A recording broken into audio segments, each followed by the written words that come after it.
And now we hit the top 5. Woo! Yeah. No ties from here on out. Nice, simple countdown. 5th place, Karn liberated. I feel like we missed an opportunity to all sing the final countdown together, and I think that's what this is going to sorely be missing when people. I mean, we should do it right now. Let's do it. Yeah. Ready?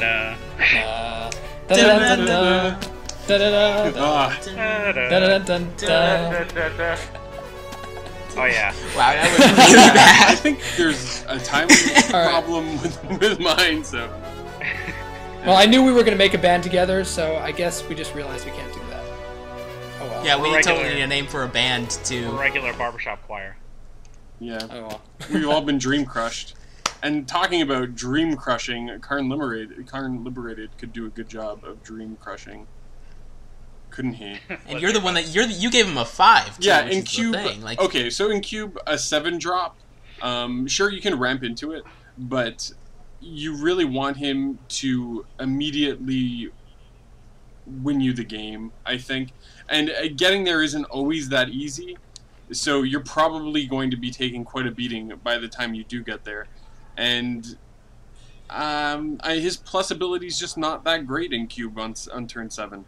You can negative his ability, but there's a lot of other cards that can do a similar thing in cube for a lot less mana. Yeah. On to number 4. Jace, Memory Adept. Well, we already explained why. I mean, yeah. What's the thing? It's kind of, they moved into like an anime manga style for some of the Planeswalkers. And Yeah, he's kind of the highlight of that. He's Jace Vista. Jace Vista. That's pretty funny. Well, honestly, I made this observation before, but it seems like whenever a Planeswalker gets originally printed, he's amazing. Then they put him in a dual deck, and he's, and then core set kind of is the final nail in the coffin for a Planeswalker. This Jace is the best Jace in cube, better than Mr. Mind Sculptor. Just because being able to mill somebody for 10 twice, 3 times is game. Twice is very close to game. And it's easier to draft around. You can draft him and then just any other support color with stall cards that come around. Plus the cards that you're going to want for that deck, you can probably get 5th to 7th pick. So you don't have to waste your high picks on... You can waste your high picks on just whatever the bomb is instead of the utility card that you need for the deck. I mean, I've had him in limited before, and he was really good.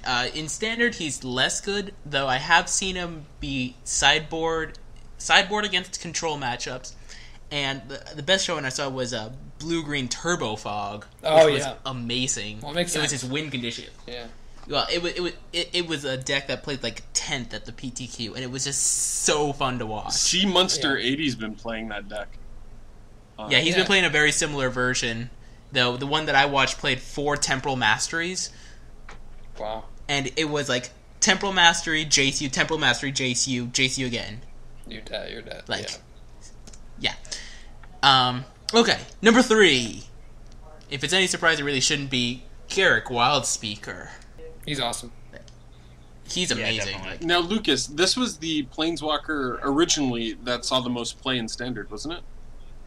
Yeah, it was. I kind of shunned him a little bit. He probably should have gotten a 9. It didn't really matter. Yes, Garruk. When Garruk came out, he was amazing, and he anytime he was around, he was always played in green decks. Mm-hmm. I deserve some crap for that. Yes, give him all the crap. All right. We're almost there. All the crap. Number 2, Elspeth, Knight Errant. And let me just say that this is, I don't know. I probably like her more for flavor than Jace, I'm going to be honest. Her name is amazing. For those of you who don't know what Knight Errant is, an errant knight was a knight that didn't belong to a castle, kind of wandered defending people, and that is a fantastic choice for Elspeth, her character. The art, I definitely prefer this to Elspeth Terrell as well, so this card is insanely flavorful in my opinion. I made also a mistake. insanely powerful. I shouldn't have given it an 8. It should be a 10. Uh-oh. It's one of the best Planeswalkers in the cube, and I had a conversation with a couple of people today, and they said that they'd take Elspeth, pack 1, pick 1 over Jace the Mind Sculptor. And they made some good points for it. I don't necessarily agree with them, but it should be a 10. Her flying ability, I don't remember her flying ever in the storyline. She grabs a soldier and throws him really hard. Fastball special? That's why it's only flying till end of turn. Then you land. He has to come back down eventually. Yeah, he should die then as well. It's super fling. Yeah. But ultimately, it really, it should be obvious who's the best Planeswalker. If you haven't guessed it yet, Jace the Mind Sculptor. Totally. I mean, really, he is. He saw the line for where good Planeswalkers was and left it. Like, he's like, I'm better than all you guys. Only Planeswalker to have gotten banned, and yeah, he was oppressively good. He's the Chuck Norris of Planeswalkers. Exactly.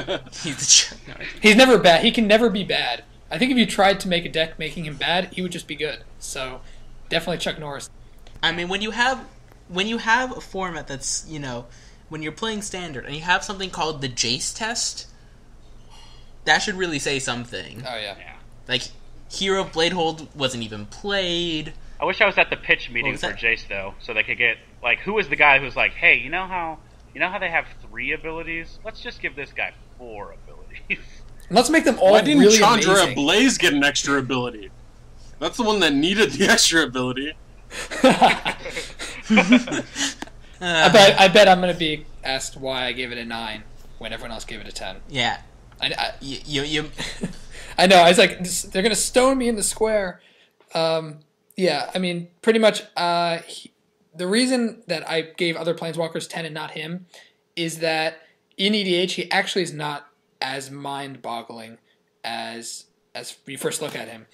Because the Fate Seal ability is really not that great given how much card draw there is in EDH and how large people's hands are. You're rarely going to catch someone where you are controlling their turn, and that's in 1v1. In multiplayer, you can't Fate Seal everyone. The Brainstorm is nice, but it's a 3 draw and then you put 2 back, so you're really only drawing 1 card.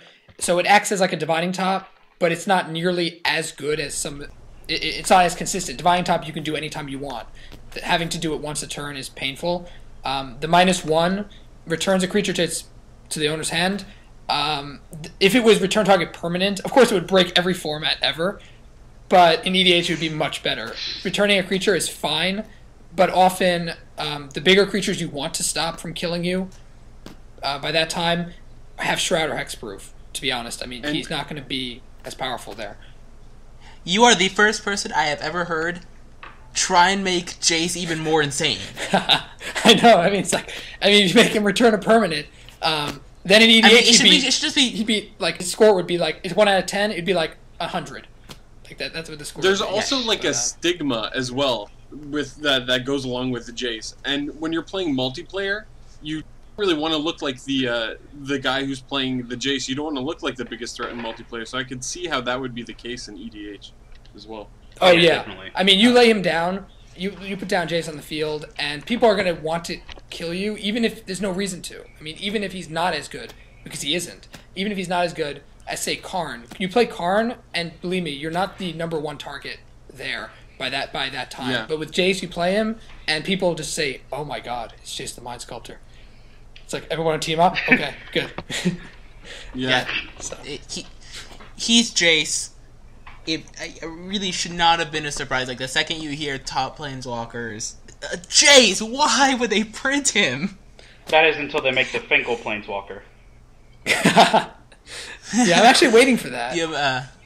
Yeah, that'll be fun. The one that wins 14 Pro Tours. Yeah, and the next Unglued, or maybe they'll put it in the next Unglued or whatever, the next Unhinged set. It would be like John Finkel. There you go. Chuck Norris Planeswalker. John Finkel. 0 win target game. That's right. You cast it on a game next to you, and you win that game. wins all Pro games in your local card shop. So, yeah. Okay, well, I think that was awesome. I think now that we've gone over everything, yeah. Thank you guys for watching. For feedback for us, let us know what you liked, and specifically if you'd like to see more videos like this for the future. I mean, I think we had a kick doing it, but so if you liked it, if you'd like to see more of these in the future, and if you want any topics for us to talk about in the future, those would also be nice. So thank you guys for watching. I'm MrLuBuFu. Roxaboxen90. MisterAnonymityTrade. Okay, well, once again, thank you guys all for watching, and hopefully see more of this in the future. Bye.